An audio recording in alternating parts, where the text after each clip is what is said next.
Shalom, bienvenue sur la chaîne Kanye. Aujourd'hui, nous allons continuer avec la suite et la fin de notre vidéo sur le futur d'Israël. Dans cette vidéo, nous allons parler de ce que dit la Bible au sujet des événements de la fin des temps par rapport à Israël. Ce qu'il faut noter comme événement majeur par rapport à Israël, c'est qu'un accord de paix sera enfin signé. Israël n'a jamais connu la paix depuis que l'État d'Israël existe, mais un accord de paix sera signé. L'Antéchrist, la Bible déclare dans Daniel 9, verset 27, « Loin conclura une alliance ferme avec un grand nombre pendant une septaine, et à la moitié de la septaine, il fera cesser le sacrifice et l'offrande. Dans le temple sera établie l'abominable profanation, et cela durera jusqu'à ce que l'entière destruction qui a été décrétée s'abatte sur le dévastateur. » Dans ce passage-là, nous avons plusieurs événements annoncés. Beaucoup d'analystes, des théologiens ou d'analystes bibliques disent que la septaine, dans certaines versions bibliques, on parle de la semaine, représente 7 ans. Et dans ce verset-là, la Bible nous révèle qu'il y a un noin, entre guillemets, il y a un leader qui émergera et qui conclura une alliance ferme avec un grand homme. Et au milieu de cette alliance-là, l'alliance va durer 7 ans, mais au milieu de cette période, il va trahir Israël, il va faire cesser le sacrifice et l'offrande et il va profaner le temple. Maintenant, ce qu'on peut comprendre, c'est que il y a le leader qui va émerger et qui va conclure une alliance, parce que présentement en Israël, on voit que depuis la fin de la fête des tabernacles de 2023, avec l'attaque du Hamas, Israël est rentré dans une escalade. D'abord à Gaza, aussi en Cisjordanie, mais on n'en parle pas, avec beaucoup de brimades et d'assassinats aussi. Maintenant au Liban et l'Iran, une escalade.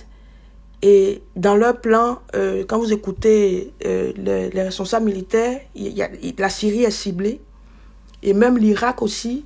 Puis ils ont souvent des combats ou des répliques avec les Houthis du Yémen. Et tout ça, il y a un leader qui va émerger et qui va réussir à faire signer une alliance ferme avec un grand homme pendant une septaine. Et quand on réfléchit à ça, on pense à Donald Trump, parce que c'est lui, pendant son premier mandat, qui a réussi. D'abord, il a transféré l'ambassade des États-Unis à Jérusalem, et il a réussi à faire signer un accord, les accords d'Abraham, entre Israël et les États qui étaient en conflit avec Israël. Et certains analystes bibliques disent que cette personne-là, ça pourrait être Trump, parce que c'est lui qui a réussi, par le biais de son gendre Jared Kushner, à signer les accords d'Abraham. Donc, est-ce que quand Trump va revenir, si c'est lui qui revient, est-ce qu'il va signer des accords d'Abraham bis, mais plus fermes, qui vont envoyer une paix, entre guillemets, plus solide? Puis la question qu'on pourrait se poser aussi par rapport à ces prophéties-là, parce que les prophéties bibliques, elles sont véridiques. Ce n'est pas les actualités qui la font, mais ce sont les prophéties qui font l'actualité. Donc, dans ce verset-là, on comprend que la personne va régner, il aura un septennat. Est-ce que le futur mandat du président américain passera de 5 ans à 7 ans? Est-ce qu'il y aura des événements qui pousseront les États-Unis à modifier la durée du mandat? Est-ce que si c'est un leader européen, est-ce qu'en Europe aussi on passera d'un quinquennat pour certains États au septennat? Je rappelle que Macron, à un moment donné, avait évoqué la possibilité de changer la durée du mandat d'un quinquennat au septennat. Donc, avec Daniel 9, on voit aussi que... et quand on parle de ce qui vient soutenir la thèse que la septaine c'est 7 ans, c'est que dans l'Apocalypse, on parle beaucoup de 42 mois et de 1260 jours. Donc la moitié des 7 ans, c'est 3 ans et demi, ça correspond à 42 mois, ça correspond à 1260 jours. La Bible déclare dans l'Apocalypse 11, verset 2, Mais le parvis extérieur du temple, laisse-le en dehors et ne le mesure pas, car il a été donné aux nations et elles fouleront au pied la ville sainte pendant 42 mois. Donc la ville sainte sera foulée pendant 3 ans et demi, ce qui correspond à la moitié du septennat de ce monsieur, de ce toit, entre guillemets, qui, à un moment donné, cessera l'offrande et, trahira l'alliance. Et dans ce verset-là, ce qu'on peut comprendre, c'est qu'il y a 3 événements majeurs qui arriveront en Israël. C'est que Israël va parvenir à un accord de paix avec... va parvenir à un accord de paix par le biais de cette personne qui est l'Antéchrist. Le verset est bizarre, il commence par loin et il termine par le dévastateur. Et le temple de Salomon sera reconstruit. Présentement, le site du temple est occupé par la mosquée d'Al-Aqsa, mais il sera reconstruit parce que la Bible dit qu'il aura une abominable profanation et il fera cesser le sacrifice.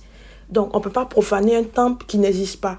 Donc, le temple sera reconstruit. Et quand vous avez écouté ma précédente vidéo, l'une des attentes des Juifs sur le Messie qu'ils attendent, c'est qu'ils reconstruisent le temple de Jérusalem. Une autre chose qu'on apprend dans ce même verset-là, c'est qu'il va trahir les Juifs. Il va profaner le temple, il va trahir les Juifs comme au temps d'Antiochus Épiphane qui a déclenché la guerre des Maccabées.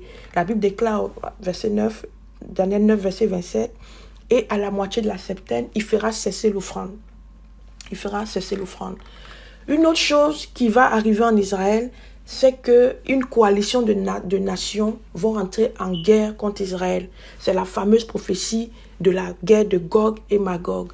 Cette prophétie dit en Ézéchiel 38, verset 1, l'Éternel m'adressa la parole en ces termes, fils d'homme, tourne tes regards vers Gog, au pays de Magog. Donc, il semble que le prince c'est Gog et le pays c'est Magog, prince suprême de Méchec et de Toubal. Et quand vous lisez la prophétie au verset 5, la Bible précise qu'il va attaquer Israël et les Perses, les Iraniens, les Éthiopiens, les gens de Pout, les gens de Gomer, les gens de Togarma vont s'allier. Donc, il y aura une coalition de nations qui vont attaquer Israël. Bon, aujourd'hui, quand on regarde les événements, on n'a pas du mal à croire que des nations, si elles ont ce pouvoir-là, elles vont le faire. Parce qu'il y a beaucoup de nations qui détestent de plus en plus Israël avec les choses qui se passent à Gaza et au Liban. Et quand on prend la carte d'Israël, la Bible déclare que ce prince-là, il viendra du septentrion, il viendra du nord. Quand on prend la carte d'Israël, on voit qu'au nord d'Israël, il y a le Liban. Au nord du Liban, il y a la Syrie. Au nord de la Syrie, il y a la Turquie. Au nord de la Turquie, il y a la Géorgie. Au nord de la Géorgie, il y a la Russie. Quand vous prenez la tournure qu'ont pris les événements depuis le 7 octobre, les événements ont pris une certaine tournure. Il y a même la Russie commence à avoir des bisbilles avec Israël. Ce n'était pas le cas avant l'attaque du 7 octobre. On voit que quand on prend les pays du Nord, on dit qu'il viendra du Nord. La plupart des pays du Nord sont en froid avec Israël. Pour le moment, officiellement, excepté officiellement la Géorgie. Je ne dirais même pas la Russie parce que la Russie est en train de se précipiter à signer officiellement un accord avec l'Iran. Donc, on n'a pas du mal à croire que les nations que j'ai citées là fassent une coalition avec d'autres nations, on parle des Éthiopiens, des Africains, pour attaquer Israël. Et si on se met dans la posture que Ézéchiel a été exilé à Babylone, actuel Irak, et donc peut-être le nord, il faisait allusion aussi au nord de l'Irak. De toute façon, c'est la même chose. Au nord de l'Irak, il y a une partie de l'Iran, il y a l'Arménie, il y a la Géorgie, et il y a toujours la Russie. Il y a toujours la Russie. Mais ce qui est intriguant dans cette prophétie, c'est que ces coalitions-là vont taper poteau, comme on dit à Abidjan. Ils vont perdre la guerre parce que Dieu va intervenir. La Bible déclare, Ézéchiel 38, verset 16, « Et tu viendras attaquer mon peuple Israël comme un nuage qui vient couvrir la terre. Je te ferai venir attaquer mon pays dans le temps de la fin. » On en reviendra aussi sur le temps de cette prophétie-là. Certains disent qu'on y est, mais moi, je n'y crois pas trop. Afin que les nations apprennent à connaître qui je suis, quand par mes actes envers toi, je démontrerai à leurs yeux ma sainteté, ô Gog. Et on le voit au verset 18, en ce jour-là, au jour où Gog pénétrera sur le sol d'Israël, c'est là que ce que déclare le Seigneur l'Éternel, la colère me montera jusqu'au visage. Et au verset 39, en Ézéchiel 39, chapitre 39, verset 11, la Bible dit, là-bas, en ce jour-là, je donnerai à Gog un lieu de sépulture en Israël, dans la vallée des Abarim. Bon, la vallée des Abarim faisait partie de l'ancien royaume d'Israël, mais est dans l'actuelle Jordanie. Est-ce que ça veut dire qu'à un moment donné, cette partie-là reviendra à Israël? Je n'en sais rien. Mais quand vous prenez la carte Google, Abarim est dans l'actuelle Jordanie. Et quand vous prenez la carte de l'ancien royaume d'Israël, vous voyez que cette partie-là appartenait à Israël au temps de David, parmi les territoires de Canaan que Israël avait conquis. Et il y a un verset étrange qui me fait faire le lien avec la prophétie de la repentance de Zacharie, c'est que la Bible déclare, Ézéchiel 39, verset 22, la communauté d'Israël reconnaîtra dès ce jour et dans l'avenir que je suis l'Éternel, son Dieu. C'est comme si la conscience d'Israël par rapport à Dieu est un peu émoussée, et c'est à partir de cet événement-là qu'il aura un certain revival, un certain réveil dans la connaissance de qui est Dieu par rapport à Israël. Et un autre événement qui aura lieu, mais je parlerai plus tard, un peu plus tard dans la vidéo du timing, parce que moi je lis cette prophétie-là avec la guerre d'Armageddon. Un autre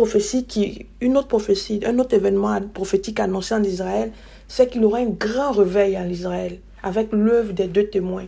La Bible déclare dans Apocalypse 11, verset 2, « Mais laisse de côté le parvis extérieur du temple, ne le mesure pas, car il a été abandonné aux nations païennes. Elles piétineront la ville sainte pendant 42 mois. Je confierai à mes deux témoins la mission de prophétiser, habillés en vêtements de deuil, pendant 1260 jours. » Donc ces deux témoins-là vont faire le ministère pendant 3 mois, 3 ans et demi. Pendant 1260 jours, 3 ans et demi. Donc pendant certainement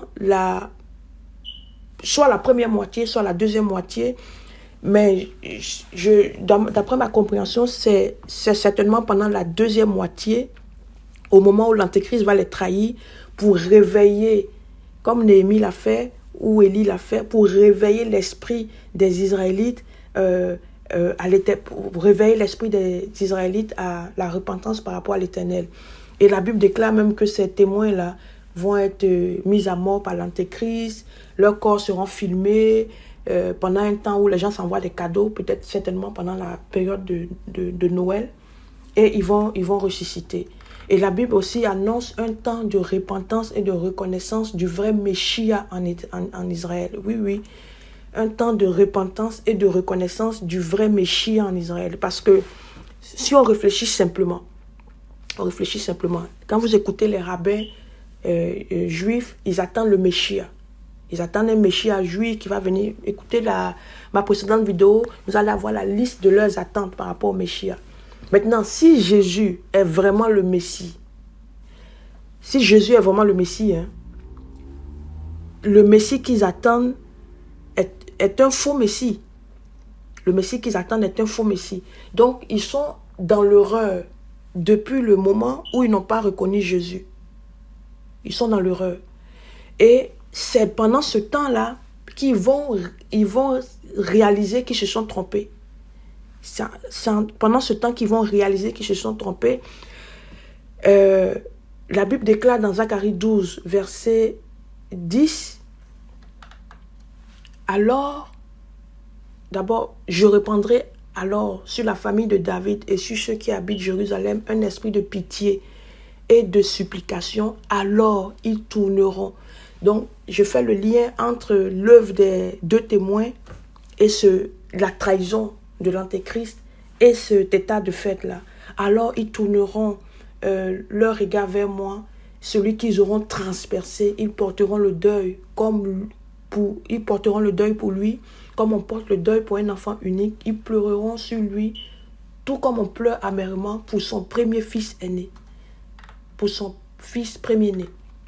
Et l'autre événement qui va être la cerise sur le gâteau, c'est la bataille d'Armageddon dans la vallée de Megiddo. Celle-là, elle aura lieu indiscutablement pendant le règne de l'Antéchrist, parce que la Bible parle, Apocalypse 16, verset 13, « Et je vis sortir de la bouche du dragon et de la bête et de la bouche des faux prophètes 3 esprits impurs semblables à des grenouilles. » Et plus loin, on parle de « Ils se rassemblaient dans le lieu appelé en hébreu Armageddon. » Donc cette bataille-là, elle aura lieu pendant le règne de l'Antéchrist. Et la Bible déclare que, quand on lit Zacharie 12, Zacharie 13, la Bible déclare que, Zacharie 13, verset 8, « Alors dans le pays tout entier, l'Éternel le déclare, les 2/3 des humains seront exterminés. Seul 1/3 survivra. » Ce sera une bataille sanglante, certainement nucléaire. Et Jésus interviendra en faveur d'Israël, et c'est là qu'il viendra physiquement dans la montagne. Il apparaîtra, il reviendra physiquement sur la montagne des Oliviers. On le voit, la Bible dit dans Zacharie 13, la Bible dit « L'Éternel paraîtra et combattra ces nations comme il combat au jour de la bataille. Ses pieds se poseront en ce jour sur la montagne des Oliviers qui est vis-à-vis de Jérusalem du côté de l'Orient. » Donc on voit que cette bataille-là, ça va être l'événement final qui va précéder juste le retour physique de Jésus. Donc ça va être une bataille aussi spirituelle, parce que le Seigneur va juger aussi l'Antéchrist. Pourquoi je la relie à la guerre de Gog et Magog? Parce que si Gog et Magog, c'est les pays du Nord qu'on a cité tantôt, je me dis, présentement, la Russie est une puissance militaire indiscutable, mais j'ai l'impression que Gog et Magog arrivera quand l'Europe sera encore plus affaiblie. Parce que l'Antéchrist, n'oublions pas que Armageddon aura lieu pendant le règne de l'Antéchrist, et la Bible déclare que dans Apocalypse 17, que l'Antéchrist régnera avec 10 rois. Donc l'Antéchrist va régner dans un monde multipolaire, dans un schéma géopolitique multipolaire.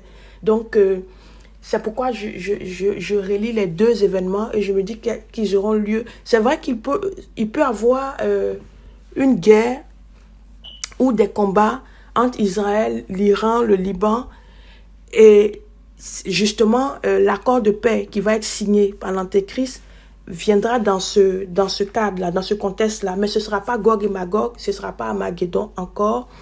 Et certainement que ce que je ne sais pas, c'est la Bible déclare dans Daniel 9 qu'il va conclure une alliance ferme. Il va conclure une alliance ferme qui va donner la possibilité à Israël de reconstruire son temple. Est-ce que c'est parce que Israël, dans ces guerres, dans ces combats qui ont commencé là, va être affaibli, donc à un moment donné va faire des concessions, ou ce sont les nations arabes qui vont être affaiblies, qui vont faire des concessions? Je n'en sais rien, mais toujours est-il que voici un peu le résumé des événements qui vont arriver par rapport à Israël. Si on veut récapituler, il y a un accord de 7 ans qui sera signé pendant juste après la première moitié de son mandat. Il va trahir, le temple sera reconstruit. Juste après la première moitié de son mandat, l'Antéchrist va profaner le temple, va trahir les Juifs.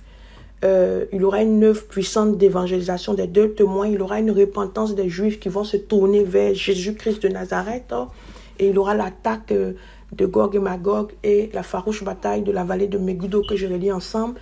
Et ça va se solder par le retour, par l'intervention de Jésus en faveur d'Israël et le retour physique de Jésus. Mais ils se seront repentis avant, et ils auront reconnu que c'est lui le vrai Messie. Donc voici un peu les événements de la fin par rapport à Israël. Que Dieu nous bénisse.